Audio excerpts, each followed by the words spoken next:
اعوذ باللہ من الشیطان الرجیم، بسم اللہ الرحمن الرحیم۔ اور لو اگر لا نہ ہوتا فضل اللہ تعالیٰ کا، اور اگر نہ ہوتا اللہ تعالیٰ کا فضل علیہ کا آپ پر، ورحمتہ اور اس کی رحمت، اور اللہ تعالیٰ کی رحمت، لاحمت تو تہیا کر لیا تھا،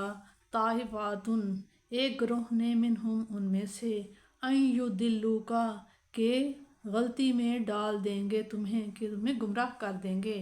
وما اور نہیں یضلون اور نہیں غلطی میں ڈال رہے، الا مگر ڈال رہے ہیں تو انفسہم اپنے آپ کو ہی ڈال رہے ہیں، وما اور نہیں یضرون کا اور نہیں ضرر پہنچا سکتے، من شیئن آپ کو کچھ بھی، وانزل اور اتاری ہے اللہ تعالیٰ نے، علیہ کا آپ صلی اللہ علیہ وسلم پر، الکتاب کتاب، والحکمت اور حکمت اور دنائی، وعلمہ کا اور آپ کو سکھایا ہے علم، ما جو لم نہیں تکن تھا، تعلم جو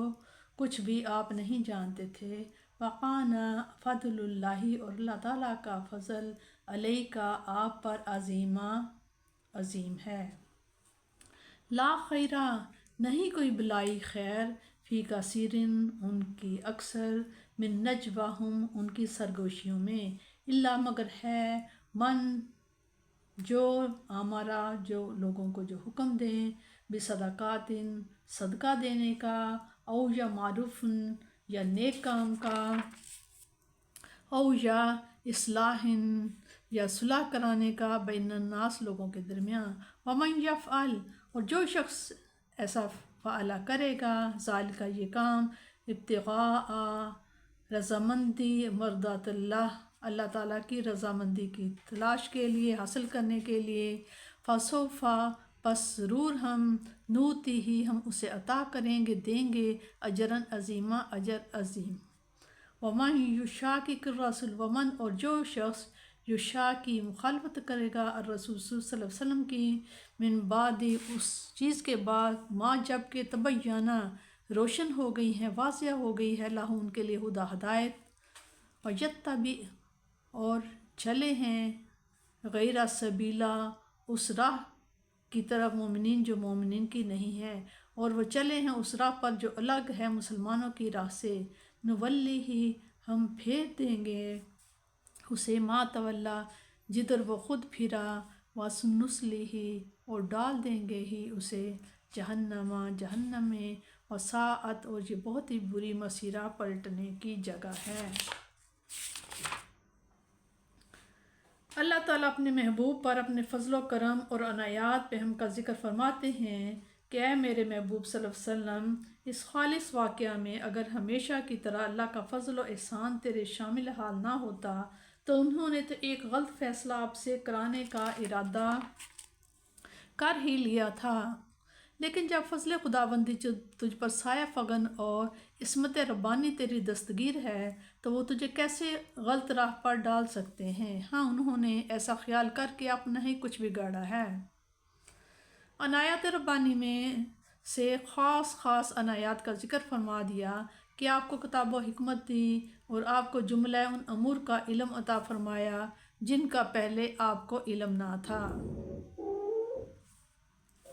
اے مصطفیٰ صلی اللہ علیہ وسلم، اللہ تعالیٰ نے اپنے بے پایہ احسانات سے آپ پر یہ بھی خاص احسان فرمایا کہ آپ کو قرآن جیسی کتاب سے نوازا جس میں ہر چیز کا بیان ہے، نیز اس میں ہدایت کا نور بھی ہے، اور پند و نصیحت بھی، ایسی جامع کتاب کے ساتھ حکمت یعنی قرآن کا حلال و حرام، اوامر و نواہی وغیرہ کے اجمال کی تفصیل بھی نازل کی، لیکن آپ کو ان امور کا علم عطا فرمایا جن کا پہلے آپ کو علم نہ تھا، یعنی گزرے ہوئے اور آنے والے لوگوں کی خبروں کا علم، جو کچھ ہو چکا اور جو کچھ ہونے والا ہے اس کا علم بھی عنایت فرمایا۔ امام ابن جریر کے یہ الفاظ کہ اللہ نے اپنے نبی کریم صلی اللہ علیہ وسلم کا علم ما کانا وما ہوا کا کائن عطا فرما دیا، یعنی حضرت ابو زید عمرو بن اخطب سے روایت کیے ہیں کہ پوری حدیث بما ترجمہ ہدیہ ناظرین ہے۔ ابو سعید عمر بن اختب فرماتے ہیں کہ حضور صلی اللہ علیہ وسلم نے صبح کی نماز پڑھائی، پھر منبر پر تشریف فرما ہوئے اور ہمیں خطبہ ارشاد فرماتے رہے یہاں تک کہ نماز ظہر کا وقت ہو گیا۔ حضور صلی اللہ علیہ وسلم منبر سے اترے، نماز پڑھائی، پھر منبر پر تشریف فرما ہوئے،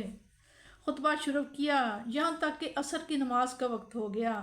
حضور صلی اللہ علیہ وسلم نیچے تشریف لائے اور عصر کی نماز پڑھائی، پھر منبر پر جلوہ افروز ہو کر اپنا خطبہ جاری فرمایا اور یہ خطبہ غروب آفتاب تک جاری رہا۔ اس طویل خطبہ میں جو صبح سے شام تک جاری رہا،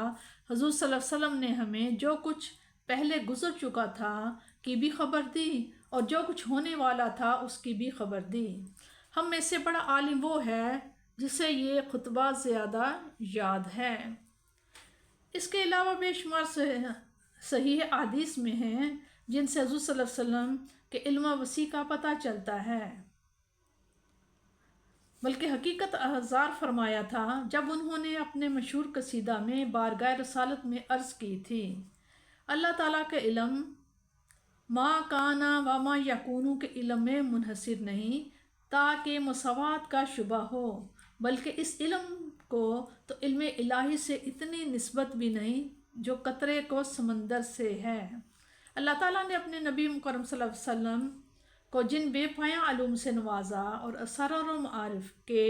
جن خزانوں سے آپ کو سینہ کو لبریز فرمایا، ان کا ذکر قرآن کریم میں متعدد مقامات پر آپ کو ملے گا، جن کے پڑھنے اور سمجھنے سے آپ کے دل کو اطمینان نصیب ہوگا۔